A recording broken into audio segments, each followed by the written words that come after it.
Morgoth's War. Bruce Charlton. The following, I have edited, and slightly adapted, to make explicit and clearer the meanings, from notes by J.R.R. Tolkien written c. 1958 and published in 1993 as Morgoth's Ring, which was Volume 10 of the History of Middle-earth edited by Christopher Tolkien. Assembling these extracts was prompted by my reflecting on the true, Sorothic, motivations behind the West's large-scale and calculated deployment of landmine contamination, and the plans for massive deployment of mucky missiles, in the current Fire Nation war. In other words, for the demonic beings who dominate the puppet leadership of Western powers, this war is not about winning, so much as staining, destroying, reducing Middle-earth to formless chaos. This is increasingly Morgoth war of destruction, less and less a Sauron war of conquest. To gain domination over Middle-earth, Morgoth had let most of his being pass into the physical constituents of Middle-earth, hence all things that were born on Middle-earth and live on and by it, beasts or plants or incarnate spirits, were liable to be stained. When Morgoth was confronted by the existence of other inhabitants of Arda, with other wills and intelligences, he was enraged by the mere fact of their existence, and his only notion of dealing with them was by physical force, or the fear of it. His sole ultimate object was their destruction. Men, Morgoth despised because of their weakness, that is their lack of physical force, or power over matter, but he was also afraid of them. Morgoth became so far advanced in lying that he lied even to himself, and pretended that he could destroy men and rid Middle-earth of them altogether. Hence his endeavor was always to break wills and subordinate men to, or absorb them into, his own will and being, before destroying their bodies. This was sheer nihilism, and negation its one ultimate object. Morgoth would no doubt, if he had been victorious, have ultimately destroyed even his own creatures, such as the orcs, when they had served his sole purpose in using them for the destruction of elves and men. Left alone, Morgoth could only have gone raging until all was leveled again into a formless chaos. And yet even so Morgoth would have been defeated, because God's creation would still have existed, independent of his own mind, and a world in potential. Morgoth could not, of course, annihilate anything of matter, he could only ruin or destroy or corrupt the forms given to matter by other minds in their sub-creative activities. Thus Morgoth had no plan for his war, unless destruction and reduction to nil of a world in which he had only a share can be called a plan. Morgoth's vast power was therefore disseminated into staining, destroying, reducing Middle-earth to formless chaos. The whole of Middle-earth was Morgoth's ring of power. Mystical peak experiences of two kinds, original or final participation in Colin Wilson's Superconsciousness, 2009. Bruce Charlton. I am rereading Colin Wilson's last substantive book, Superconsciousness, The Quest for the Peak Experience, 2009, which serves as a summation of this area of his interest that began with The Outsider, 1956.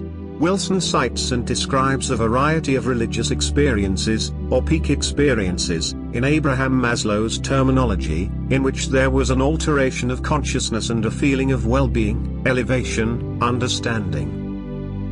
Looking at Wilson's accounts of these experiences through the perspective on the evolutionary development of consciousness that I have derived from Owen Barfield, I see the reports can be understood as beginning with our normal, everyday, mundane, socially functional consciousness soul state of feeling cut off from reality, alienated and trapped in superficiality. Consciousness soul is the implicit baseline from which peak experiences / religious mystical experience emerge. From this baseline, and despite that Wilson did not recognize this distinction, these mystical / peak experiences of positive superconsciousness can be understood as falling into Barfield's two categories of original participation and final participation. Most of the mystical experiences described can be regarded as a kind of functional impairment, and these seem like a reversion to the original participation of early childhood and tribal man, by a selective suppression of those more recently developed, parts of the body, especially brain, needed for the manifestation of self-awareness in the consciousness soul stage. In other words, this kind of mystical experience deletes consciousness of the self as a separate entity from reality. Examples include those reported experiences of William James and Ouspensky which were triggered by nitrous oxide, laughing gas, and the same applies to other consciousness-altering drugs. Others were associated with dreamlike passivity, stasis of the body, fainting, or sleep, and mentally there are descriptions of becoming blissful in emotion yet unaware of any thinking, stopping the exhausting and futile treadmill of thoughts, worries, plans. The apprehension of time is suspended or deleted. The kitchen and garden were filled with golden light. I became conscious that at the center of the universe, and in my garden, was a great pulsing dynamo that ceaselessly poured out love. This love poured over and through me, and I was part of it, and it wholly encompassed me. Cited pages 54-5. In this original participation mystical state, problems are not solved so much as dissolved. It is not a matter of knowing everything so much as recognizing that knowledge does not matter. Other, less common, reports of higher consciousness states sound more like final participation. In this state, the description is of thinking not stopping, but conversely having vastly greater power and comprehensiveness, such that the experience is one of knowing everything, of direct knowing without need for perception or for reasoning. My train of thought accelerated and vastly improved in quality. New and convincing ideas came into my mind in a steady torrent, flaws in my existing ideas were illuminated, and as I made mental corrections to the diminishing gaps in the logical sequence were filled by neat, brand new linking concepts which made a beautiful logical pattern. Cited page 56.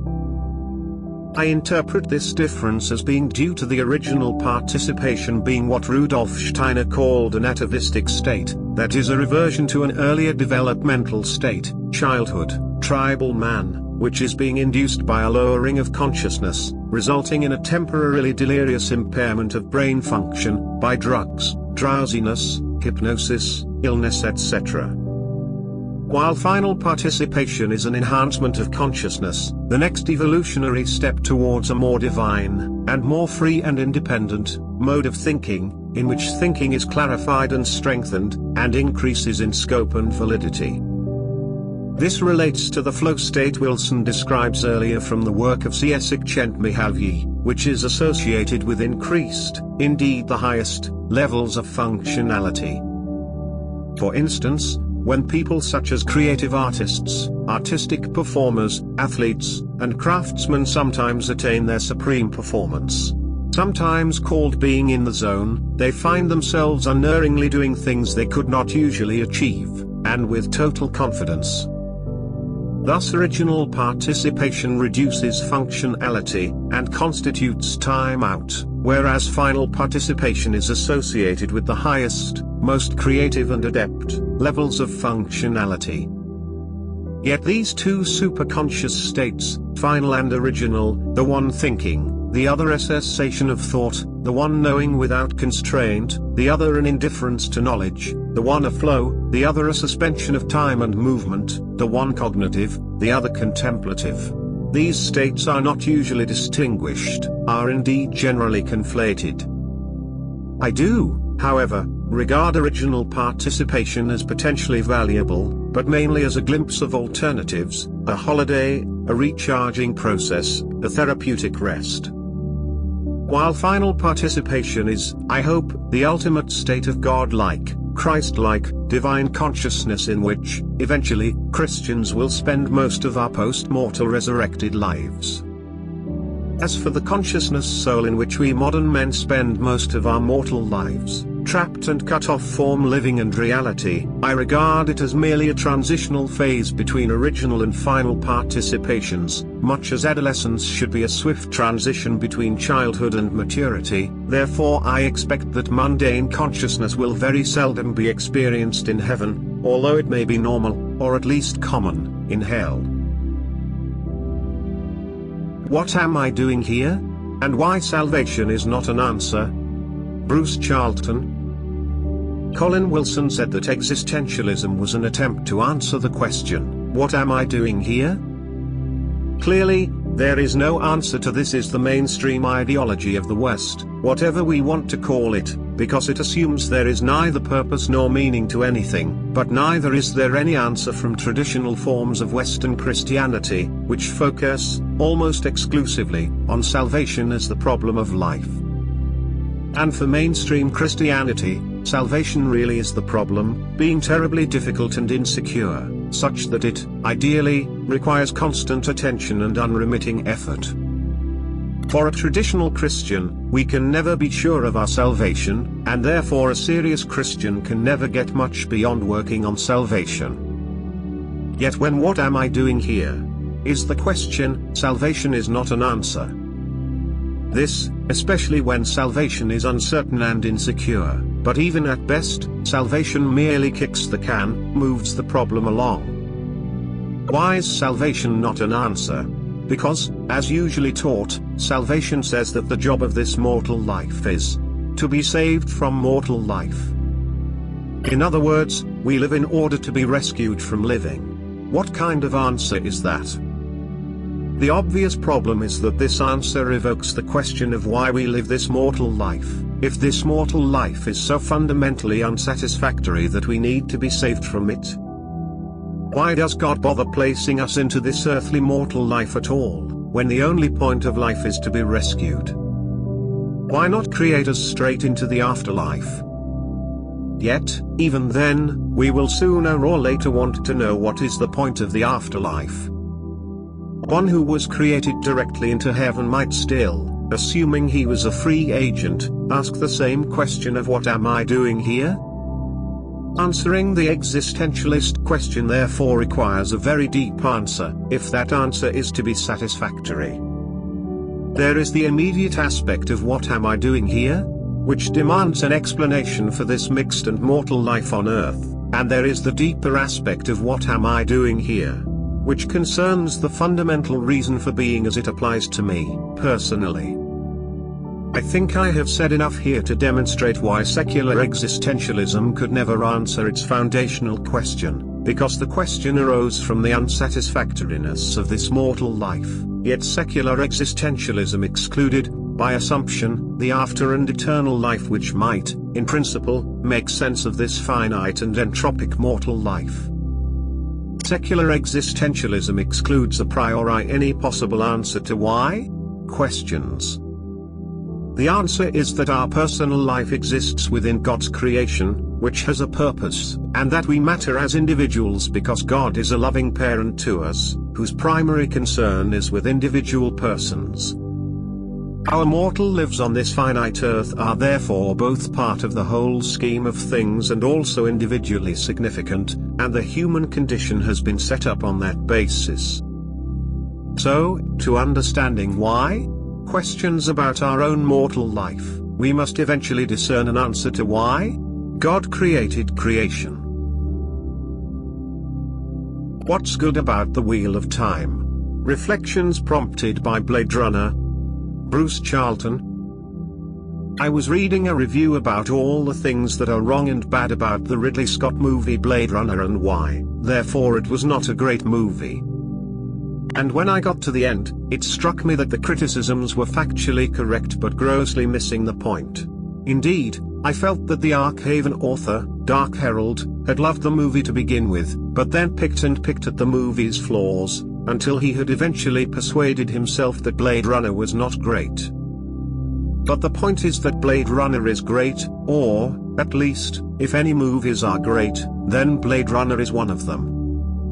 For example, it is true to my own experience that Blade Runner did not make a huge impact on first viewing. I saw it on the first theatre release in the UK, without knowing anything about it. This reflects its early mediocre box office earning performance. Yet it is the power of the movie that it works on the imagination such that, for the first time ever, I returned to the theatre and watched Blade Runner again, just a short while later. I have watched and re-watched it over the 40+ years since, at intervals of a few years, typically, during which I discovered its troubled production, its last-minute changes, the dissatisfactions of various people, that the director recut it a couple of times, etc. I had many reasons to revise my original opinion, not least that I have changed, and most artworks lose their effect on repetition. And yet when I watched it again last year, I was again powerfully moved, and filled with thoughts and reflections afterwards. My point is that Blade Runner works, and if we do not consider it a perfect movie, then maybe we need to think a bit harder about what we mean by perfection. What should be fascinating us is why, when it is so easy to pick holes and point at absurdities, Blade Runner still manages to pack such a charge, again and again. It would surely turn out that those flaws must have something vital to do with its excellence, and therefore that our idea of perfect in the sense of every component part being uncriticizable / standing up to specific scrutiny, must have something seriously wrong with it. Therefore, the highest form of criticism, the only really valid form, would begin with the fact that Blade Runner is a great movie, and then help us to understand why. When it comes to Robert Jordan's fantasy series The Wheel of Time, then we are dealing with something much less successful and coherent of its kind than Blade Runner. Indeed, what is probably way beyond the boundary of impossible to do successfully. To write a 14+1 volume novel, plus 1 equals prequel, especially when each volume is so big. And when the author dies before completing it. Well, I do not believe it can be done by anyone, and clearly not by Robert Jordan. I would also argue that such an entity can never be completed in the same sense a novel can be completed, thus The Wheel of Time becomes, after the first 3 volumes, more like a soap opera than a long novel, and, like a soap, more concerned with finding new things to say and keeping itself going, than with reaching a satisfying and cohesive end. So, Wheel of Time is at a lower level of success in art than Blade Runner. Yet, The Wheel of Time was a hugely loved and life-shaping work, at least in the USA. In the UK it is all but unknown, hardly to be found in shops or libraries. Certainly I never heard of it until after it had been ended. I eventually read Wheel of Time through 2017, in the audiobook version, mostly, and was aware of all sorts of problems and annoyances. Picking out flaws is like shooting fish in a barrel. I did not even think it ended well, which is, for me, usually a lethal problem. And yet, in the first place I kept reading / listening to what, right to the end, and the prequel. And, more importantly, I have, over the past 6 years, gone back and reread the whole thing at least once, and parts of it several times. In other words, The Wheel of Time works. In its annoying way, it has won my affection and goodwill. Several of the characters have become like old friends, and archetypal for life. Several of the events have tremendous and lasting power. A valid critique of what therefore ought to start with this fact, that it works, and the most important thing criticism can do, is help us understand why it works. This why? Understanding cannot be about such things as influences and influence. The Archaven retrospective on Blade Runner makes this mistake, talking of the cinematic precursors of the Blade Runner aesthetic, such as Lang's Metropolis, which I find unwatchable, and its literary consequences, such as cyberpunk novels, which I don't like. As experiencers of art, we don't, except as a very secondary activity, care about influences, rightly, because these do not make a work good or bad. Influences do not affect whether something works, or, insofar as they do, only by being a means to an end, subsumed within the effect. Why then does Wheel of Time work? Why did Blade Runner? In both instances, I think we need to look outside the work itself, and consider the nature of the persons involved, and their motivations.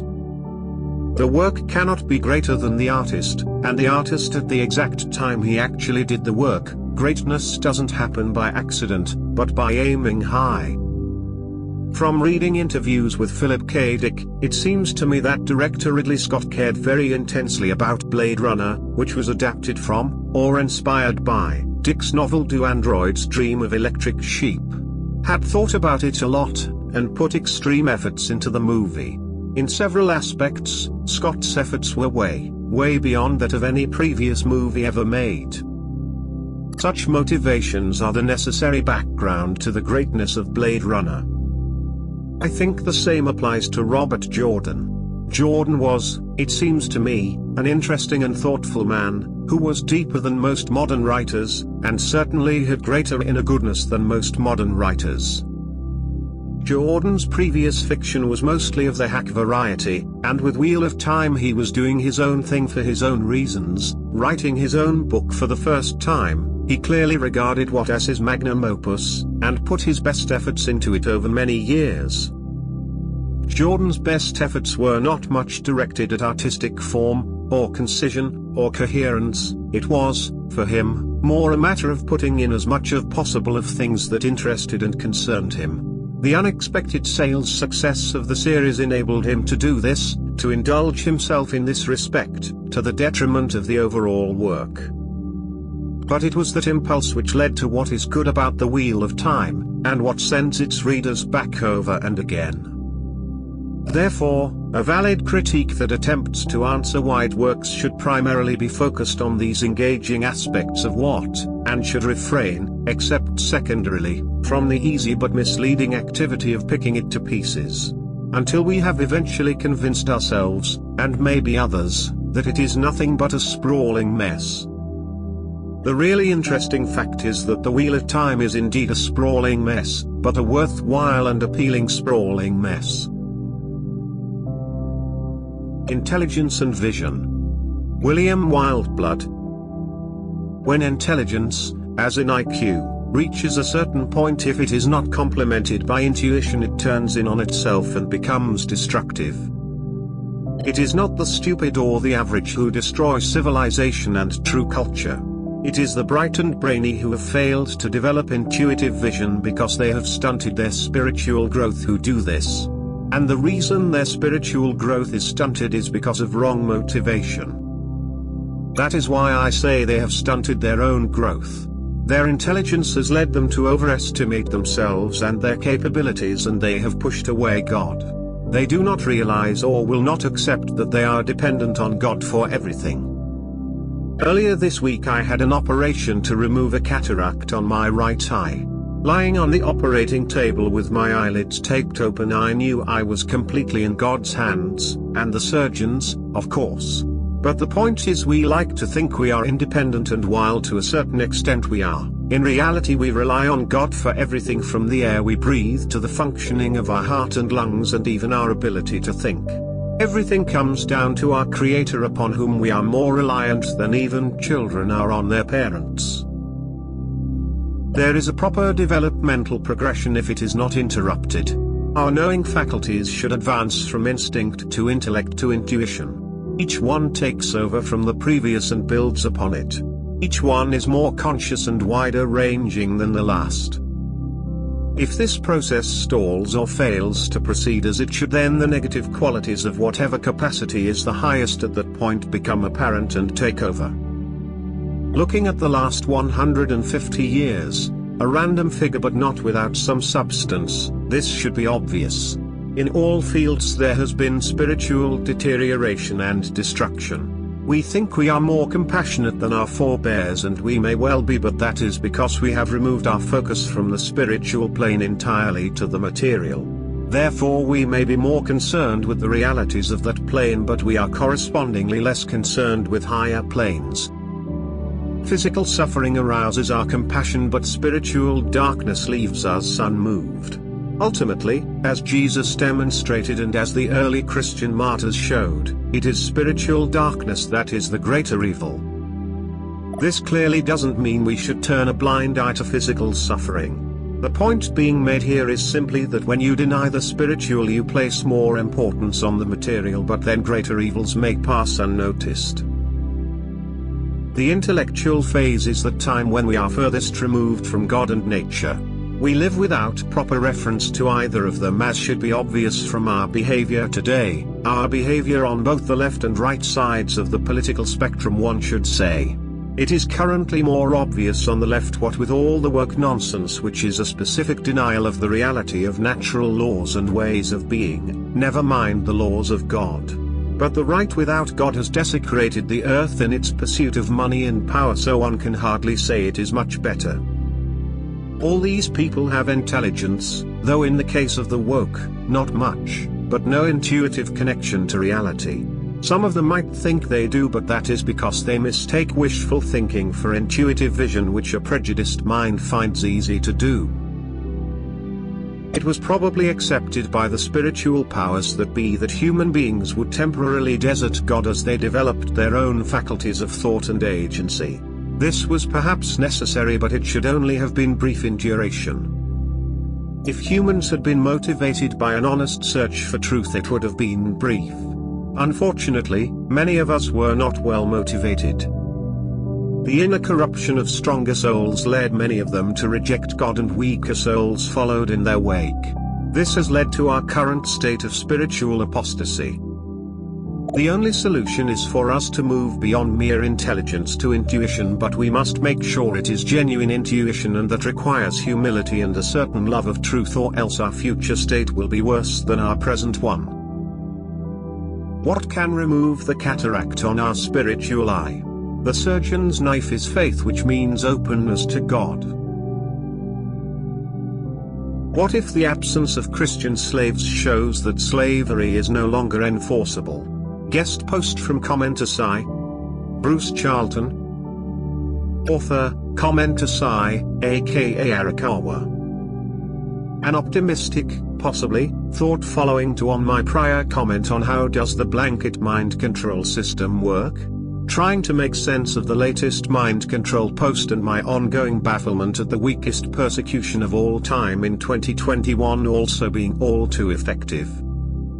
Bruce Charlton has often lamented how modern people seem to have lost the ability to act as Christian slaves, i.e. to acquiesce in some policy, because forced, while repenting it inwardly.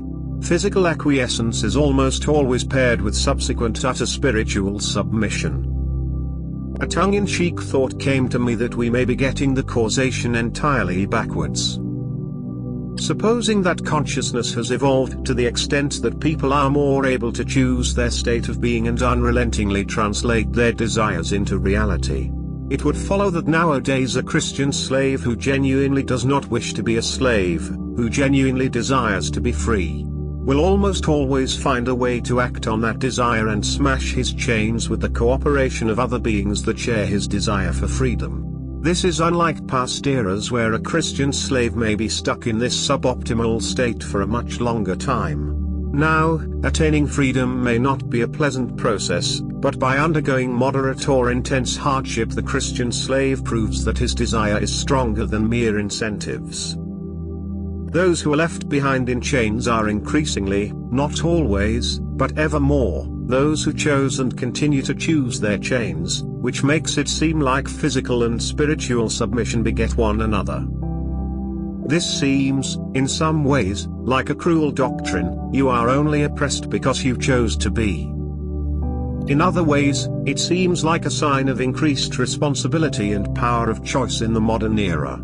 Any coercive tactic that meets with spiritual rejection will fail, which is why the recent persecutions are remarkable for their voluntary character, why there is so much emphasis on demanding gestures of obedience, apology, etc., and so much hatred when those gestures are not offered. Why the system feels so much more need for mind control, and puts more emphasis on totalitarian, we dictate what you may think, rather than authoritarian, we dictate what you may do, ideologies.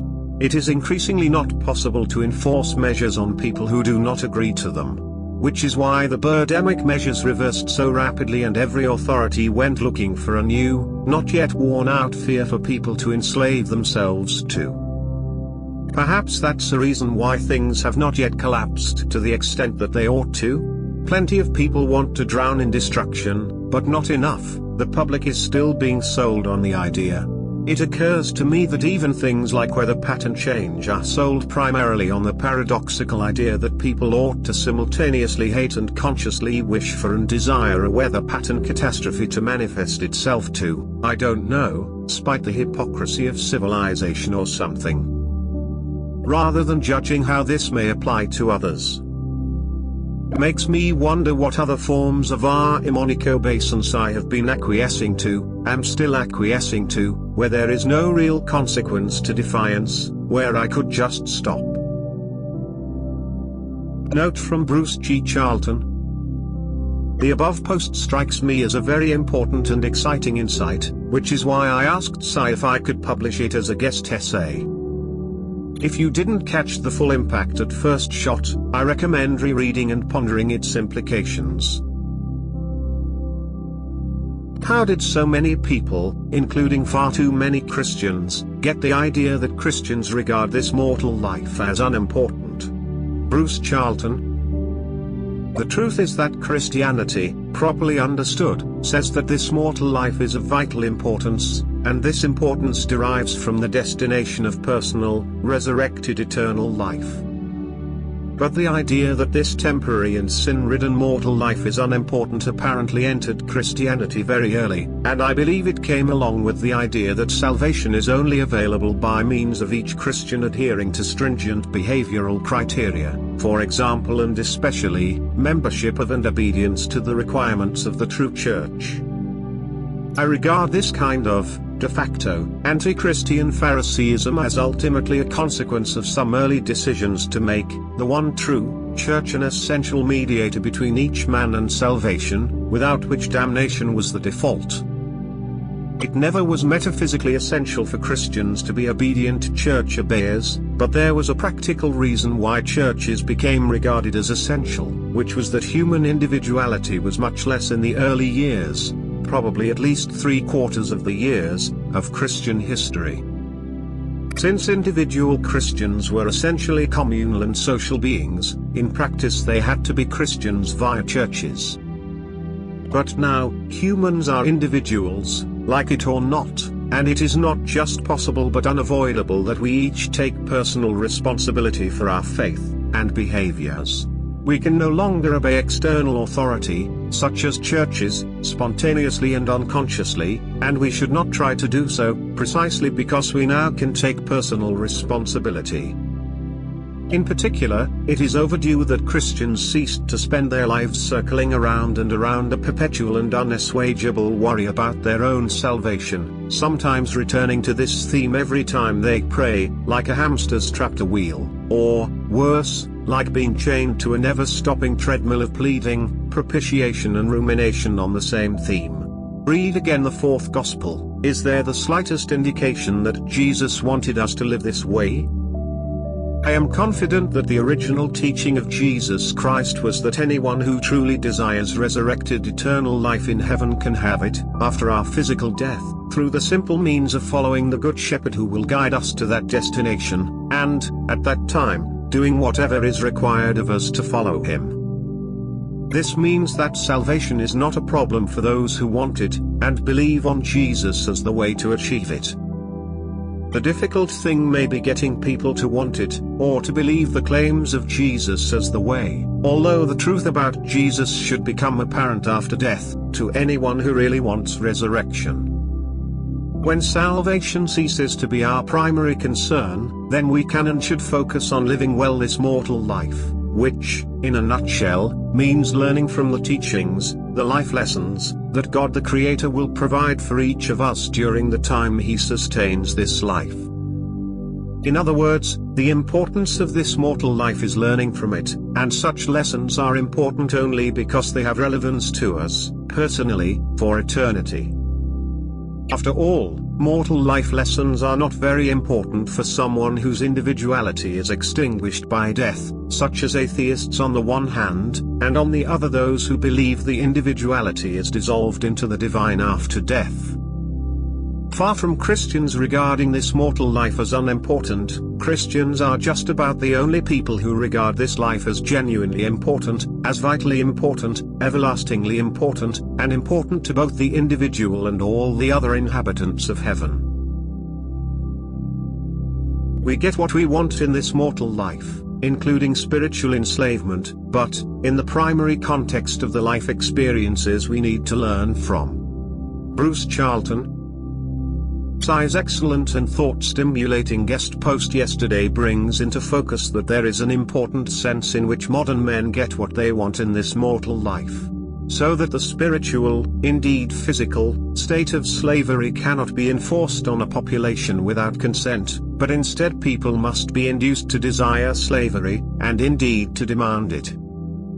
Yet we need to recall also that the primary purpose of living this mortal life is educational. God provides us with the experiences we most need to attain and prepare for resurrected eternal life. The slavery of modern man is a spiritual evil. This is because, 1. Modern men are meant, by our stage in development, consciously to choose freedom and personal responsibility, not unconscious, automatic obedience, and also 2. The failure to choose freedom is compounded since the masses have chosen subjection to evil masters. In exploring this matter, I shall use a specific example of the Birdemic Beck, and whether an individual chooses to believe and obey the official narrative, on the assumption that the Birdemic Beck is an evil-motivated strategy of the demon-controlled global establishment. Suppose I choose to reject the Birdemic Beck, disbelieve it, not to cooperate with the wishes of the establishment. What then? For the consequences to be spiritually good, there must be a positive, spiritual, and Christian-compatible motivations for rejecting the Birdemic Beck. Good outcomes require good motives. By Christian-compatible, I mean such motivations as a commitment to truth, to real values and morality, or to genuine beauty. And then there must also be a conscious awareness that this mortal life is indeed for our spiritual teaching, and acknowledgement that, overall, sooner or later, we will encounter life situations, life lessons, from which we are intended to learn. Therefore, when a personal issue, a choice, emerges in our life, it needs to be recognized with seriousness, a recognition that our choices matter, and not just for our happiness now and soon, but also as affecting our situation and divine creation and forever. Life is cumulative, nothing is undone, we don't leave behind past decisions, these are incorporated into what comes after. Yet suboptimal or bad choices can be turned to good, and right choices can be turned to evil.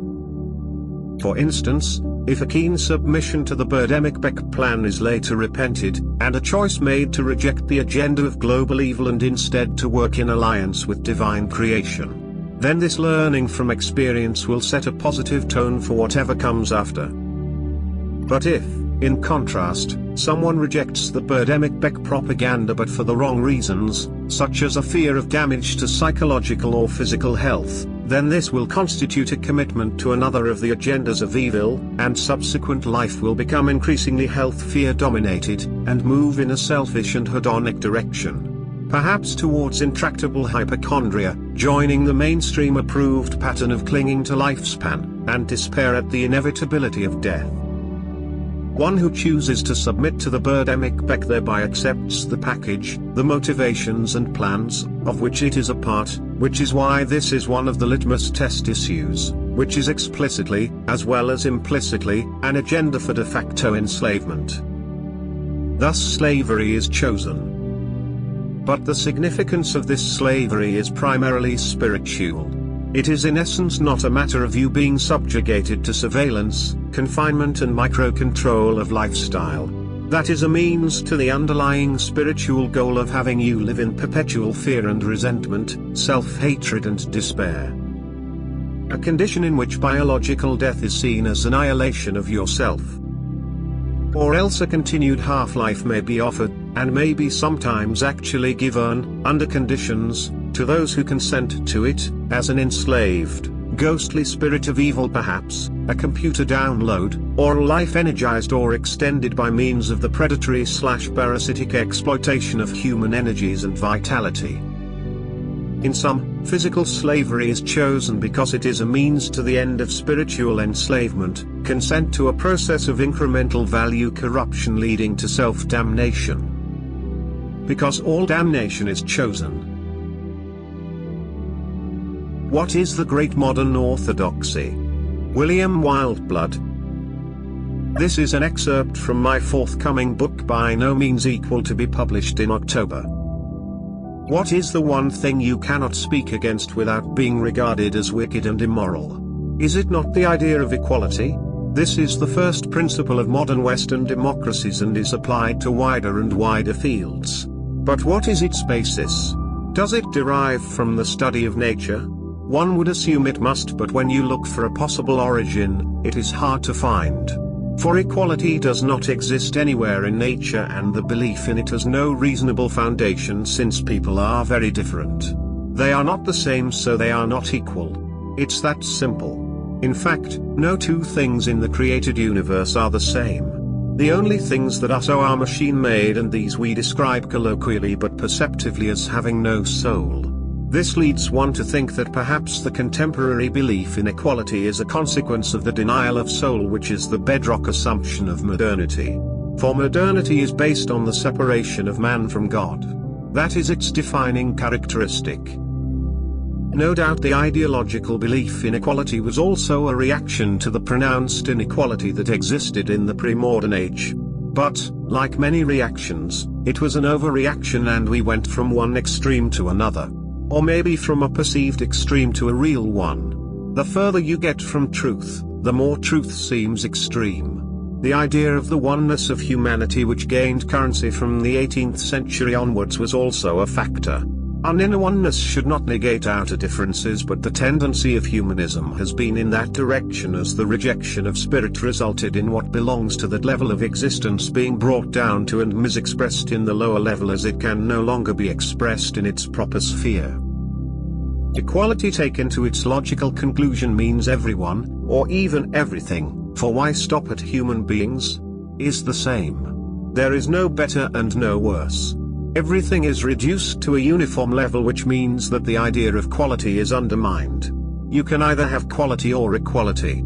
You can't have both. We now live in an age in which quantity takes precedence over quality, and it is therefore inevitably an age of general decline, intellectual, moral, but most of all spiritual.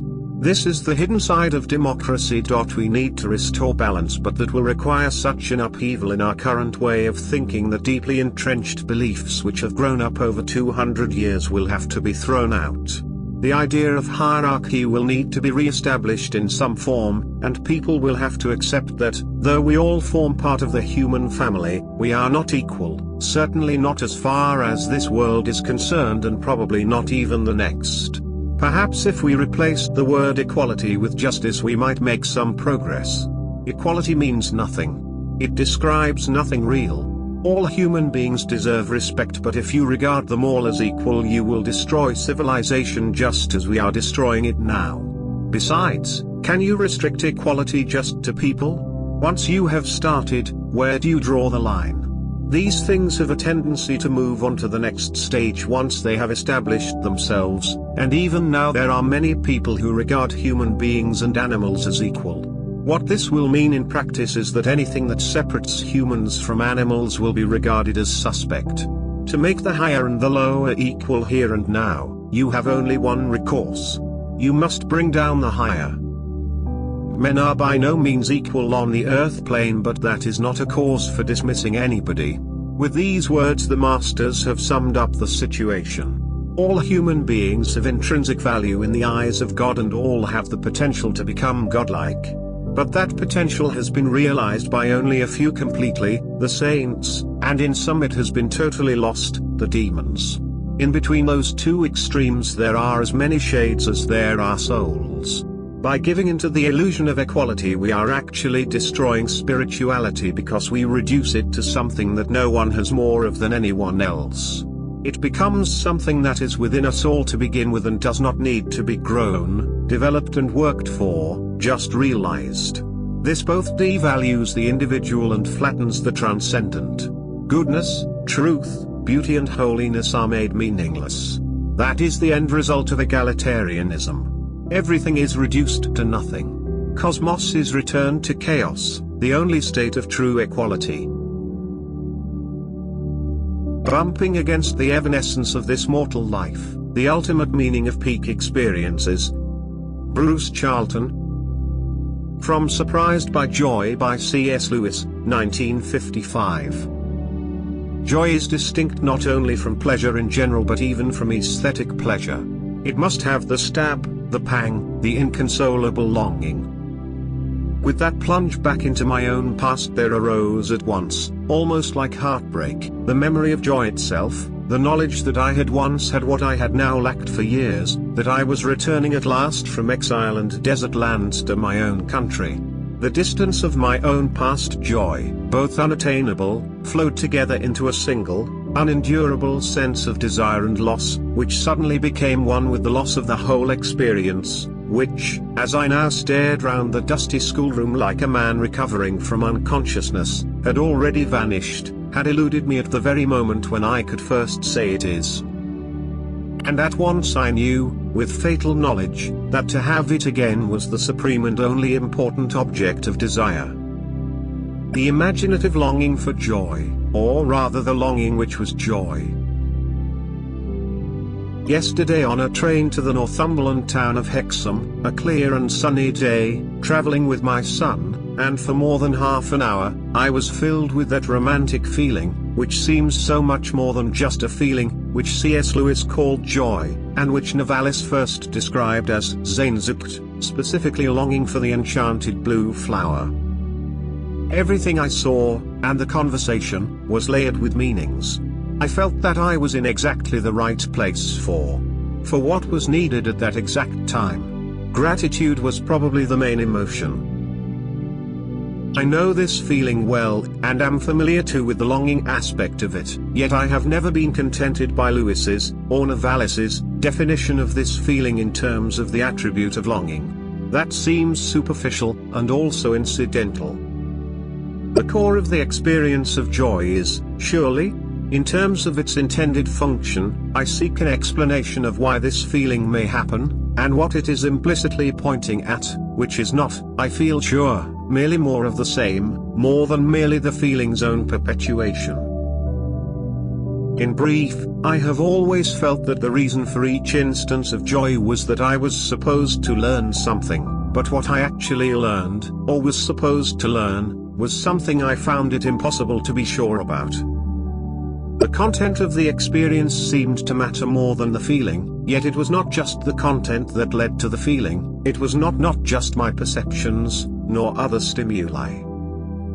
And that longing was actually more like the awareness that, even while I was experiencing joy, I simultaneously knew that these feelings would end, and that everything I saw, every circumstance that led to the feeling, would change. Hence, as always, the here and now joy was permeated with simultaneous nostalgia. I yearned, as if I had already lost it. I yearned for what I actually was now experiencing. What is fundamentally happening in such moments is, I think, that we are bumping against the evanescence of this mortal life and earth. We are up against the fundamental nature of this life as intrinsically mortal, a life of entropic decay, inevitably terminated by death. This life is unrepeatable, and everything will be lost, including our capacity to have such experiences, our memories of such moments. It is exactly at such moments when the content, or more exactly the framework, of joy becomes crucial. At such moments we need to know what this life is for, given that it is always dissolving away from us. Such moments are when we are brought to confront our fundamental convictions regarding the nature of reality. And what happens then, depends upon those fundamental convictions. If our conviction is that this mortal life is all that there is, then joy is utterly tragic. But if our conviction is that this mortal life is a prelude to a further and eternal life that takes up and builds from exactly these moments, then joy is the greatest of possible boons, a literal foretaste of heaven. On understanding the need for simplicity and clarity. Bruce Charlton. I spent most of my professional life as a theoretical scientist within the field of biomedicine, and what I sought, the lack of which motivated me, was a clear and simple understanding of whatever I sought to know, because only when an understanding was clear and simple was something truly understood, such that the explanation could be communicated, evaluated, or used within science.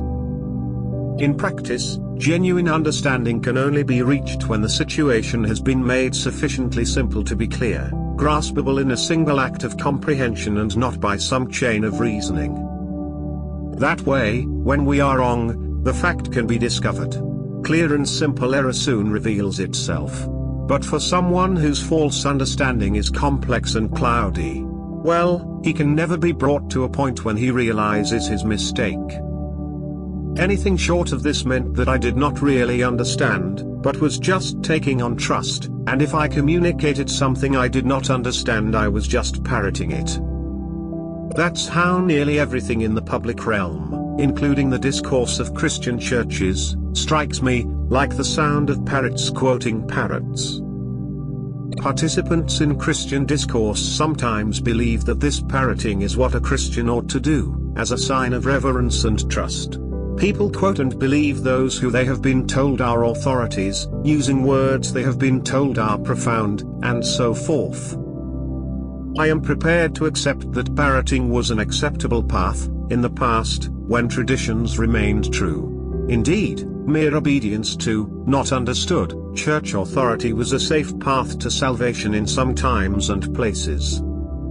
This kind of behavior rooted in uncomprehending, maybe unconscious, institutional obedience was one common way of good living, at times and places when the authorities, in particular the churches, were overall well motivated and God-seeking. But nowadays, when Christian churches are only truly serious about pushing the evil agendas of totalitarian globalists, well, deference to any major Western institution, up to and including any major Christian church, is to choose obedient service to a master who has taken the side of Satan in the spiritual war of this world. Nowadays, we must know for ourselves if we are to know at all. Sometimes people claim to understand what they are saying, but all this means is that they have a low bar for that claim of understanding. Often, it is simply that people have stunned themselves with deference to authority such as they cannot really pay necessary attention to what is being asserted.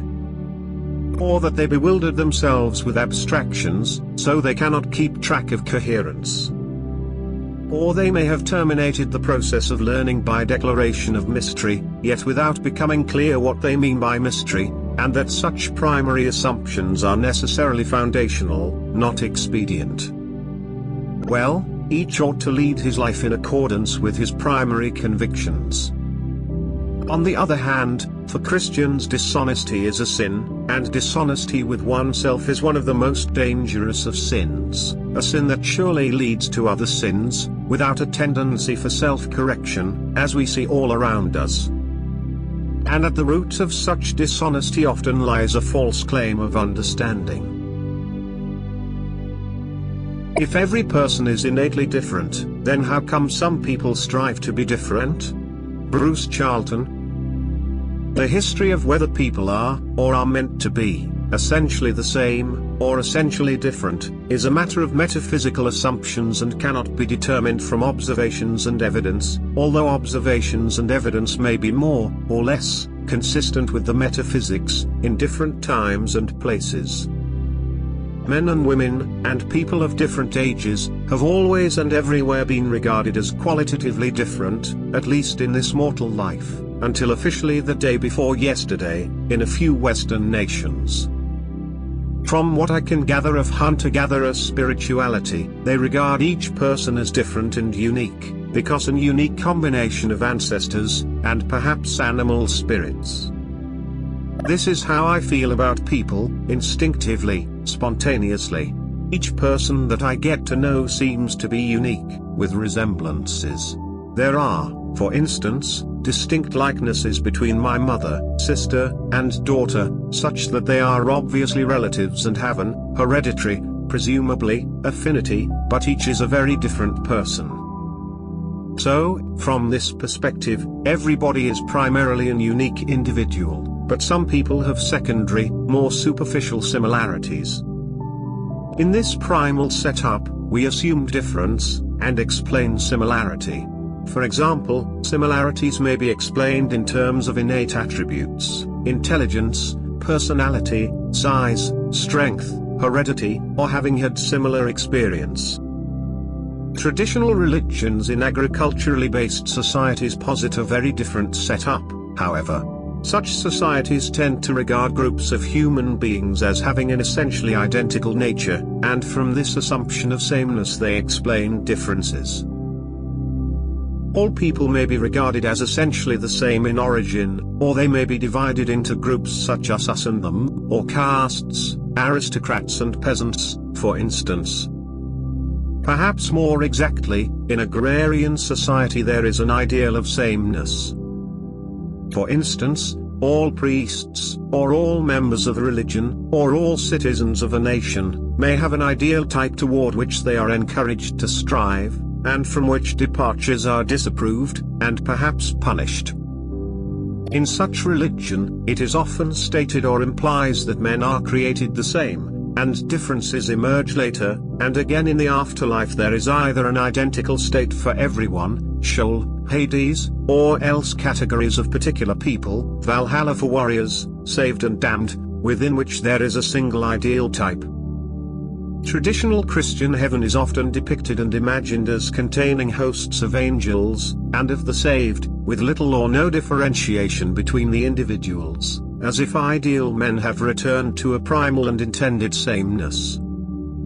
In modern society there is an incoherent mess on this issue, as about most things of importance, and I will not attempt to summarize the contradictory nonsense that constitute feminism, or the official views of homosexuality, or the transgender. These are all destructively motivated power ploys and sops, not attempts to describe reality. In brief, modern society demands total sameness, but the sameness demanded varies according to time and situation. On Tuesday race divisions may be treated as mandatorily homogeneous and primary, but by Thursday it may be about the need for sameness among biological men and women, while by Sunday the demand for sameness may be related to chosen identity of men and women. Overlaps and contradictions between mandatory beliefs are ignored, because the requirement is for obedience to arbitrary whim. More obviously arbitrary and dishonest the requirement for obedience, the more deeply corrupting such obedience will be, which is the purpose behind it. What is important is that, at each momentary demand to regard X and Y as the same, there be total obedience to the asserted opinion. I regard the fundamental truth to be that we are all different in origin and as far back as we existed, which is eternally, and sameness is something either imposed or achieved. In traditional society sameness was mostly imposed, and in modern society likewise, with respect to those areas in which the rulers wish the masses to be the same, e.g. in terms of obedience to litmus test issues.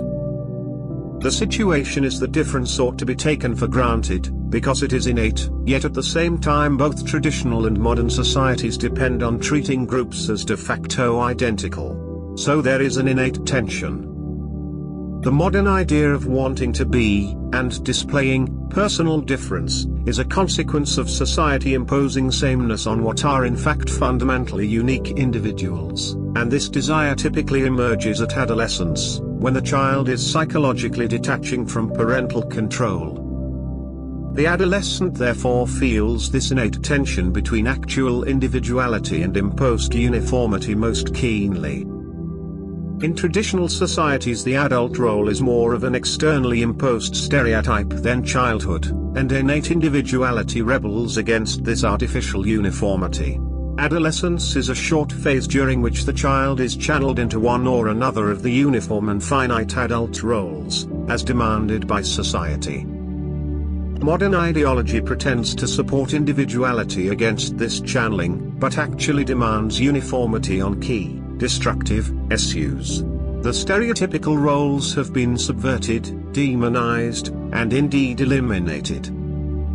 The consequence is a psychological state of perpetual adolescence, with all the contradictions that implies. The adolescent cannot grow up, and doesn't want to. So we get the result that all means of large-scale and coordinated societal organization tend to, indeed must, operationally speaking, treat individuals as groups, as categories, as all the same. But underneath this is the experienced fact that, when we get to know people, they are all essentially different. People then feel that they need to assert individuality, and, since these are social functions, the asserted individuality gets channeled into a finite range of fixed categories, leading to the absurdity of standardized patterns of rebellion, standard rebellious fashions and behaviors, yet all being claimed as self-expression. I find that I continually need to remind myself that we are all unique individuals, and that therefore, in an ultimate and spiritual sense, we each will have an unique destiny in a world created by God, our loving parents, who regard us each as uniquely as all good parents do of their children. A good parent does not want all his or her children to end up as identical, but for each to fulfill his or her own specific destiny. A good family is not held together by externally imposed uniformity, but by the mutual love of its members, all pointing towards the same loving future in harmony with God's creation. We begin and, after resurrection, end as real, unique individuals, and heavenly harmony is an achieved product of love, not a state of imposed uniformity. Of course, the defects and practicalities of life on Earth mean that this ideal is not attainable on a large scale, or permanently. Nonetheless, the ultimate reality of individuality is worth remembering, and that harmonious cooperation of individuals is something striven for, not spontaneous. But that the harmony of love is a higher, and happier and more creative, form of cooperation than the imposition of sameness. We can thus experience heaven on earth, but not permanently nor continuously. But that experience can, and should, motivate us towards inhabiting heaven after death. Heavenly Parents and the dyadic/one Creator God, an update. Bruce Charlton. As I have often written, but not recently, I believe that God is dyadic, consisting of a heavenly Father and Mother, a man and woman who are, in some sense, incarnate and not spirits. This is the Mormon understanding, and reading about Mormon theology was where I first came across it. I am not trying to persuade other people that I am right, but I shall here consider why I personally believe this, and what it is that I believe. In the first place, it is due to what might be termed intuition, in the sense that when I first encountered this idea, my heart seemed to jump and warm, as if I was discovering something true, good and with great possibilities of more good. There was an immediate and positive sense. Not so much that this was true, but that I wanted this to be true. This came before my conviction that it was true. Following this, I read more about Mormon theology, and realized that the dyadic, man-woman nature of our heavenly parents was just part of an entire metaphysical understanding of creation, including procreation, the creation of beings including people, as something dynamic, interactive, developing, evolutionary, open-ended, and expanding. In other words, that creation itself was creative, and therefore creation was not, as I had previously assumed, a done thing, a closed accomplishment, a finished totality, once and for always. I then began to explore the implications of these ideas for myself, using concepts I got from William Markle, and his reflections on God's motivations for creation, and Owen Barfield, including Barfield's accounts of the polar philosophy of St. Coleridge. I was also building on a longer-term fascination with animism, with the, apparently innate and spontaneous, tendency to regard the world, the universe, as consisting primarily of beings, all of whom were alive, purposive, conscious, albeit in different ways, at different scales and timescales, etc. The motivation for creation, and why God should have created this kind of creation, was something I had found difficult to grasp. None of the usual explanations made much sense to me. But when I conceptualized God as the loving dyad of a man and woman, then it seemed obvious why such a combination would have wanted to create, including others who might eventually become like themselves.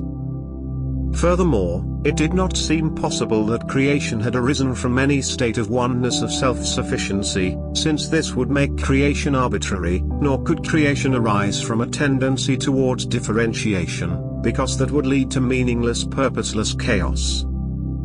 There must, I felt, have been some kind of original polarity. In abstract and physics-like terminology, there would need to be at least two different kinds of force, the interaction of which would be creation. Coleridge, also Barfield and Arkell, saw this in terms of a masculine tendency for expansion and differentiation, and a feminine tendency for oneness and integration.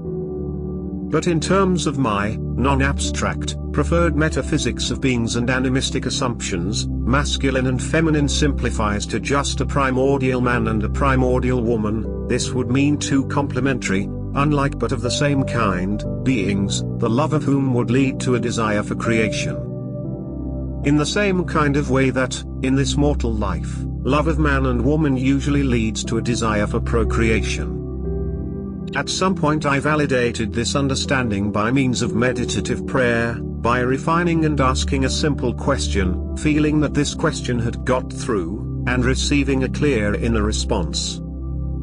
In summary, the above account is something like the sequence by which I desired, concluded, became convinced by, the metaphysical assumption of God as heavenly parents, by some such mixture of feelings, reasoning, and feedback. All this happened a good while ago, about a decade, since when I have been interpreting things on the basis of this framework, and it seems to work, so far. What the real life, this world, implications are, include a reinforcement of the idea that the family is, and ought to be, the primary social structure, on earth as it is in heaven, and a clarification of the nature of creation, starting with the primary creation by heavenly parents and also including the secondary creation of beings, such as men and women, within primary creation. This metaphysics has further helped me understand both why and how love is the primary value of Christianity, i.e. because love made possible creation in the first place, and is the proper basis of coordinating the sub-creative activities of all the beings of creation. And it helped me understand how creation can be open-ended and expansile, without degenerating into chaos, because it is love that makes the difference. Also, it helped me to understand the nature of evil, and how evil is related either to the incapacity for love or its rejection.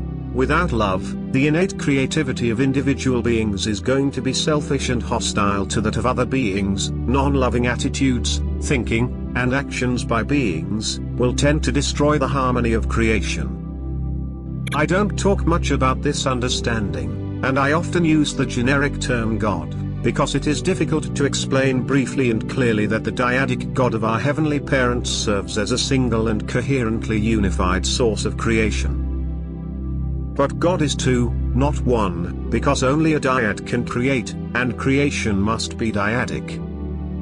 And the dyadic justice, the oneness of God the primal creator. Note added, it may be said, correctly, that the above does not depend on the Bible, but then neither does the metaphysics of Orthodox classical theology depend on Scripture. We can find resonances and consistencies within the Bible, but assumptions such as, strict monotheism, creation ex nihilo, from nothing, by a God outside of creation and time, the Athanasian Creed descriptions of the Trinity, God's omnipotence and omniscience, original sin. These are ideas that would not be derived from a reading of Scripture. The most that can be said is that someone who already ideas can find biblical references that can be interpreted as consistent with these assumptions.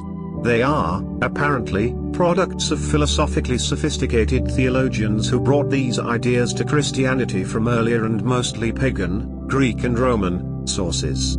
Also, these kinds of metaphysical assumption are theistic, to do with a personal God, but not specifically Christian. The salvific work of Jesus Christ, principally, making possible resurrected life everlasting in heaven, was done within already existing creation, and Christianity is not therefore an explanation of creation as such. Easter Sunday. William Wildblood. Today is the anniversary of the most important day in the history of the world. It is the day that death died and life was reborn into a new condition of total and complete freedom. It is the day when light shone and there was no shadow because everything became transparent, meaning absolute in purity. The veil that separated spirit and matter was ripped asunder and the two modes of existence became one, joined together in a fashion that made a new creation in which everything was holy. At least, it was in the case of one person. But that person set a pattern in which this new life could be attained by anyone who followed in his wake. He broke down a wall and left a space through which anyone could pass who believed, that is, really believed, in the reality of his pristine perfection.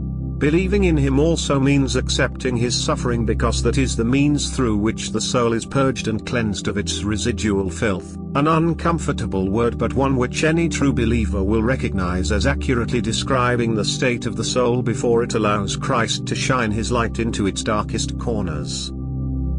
On that first Easter Sunday Christ burst the bounds of creation. He shattered the old forms and made a new one which could finally hold and express the glory of spirit with no impediment.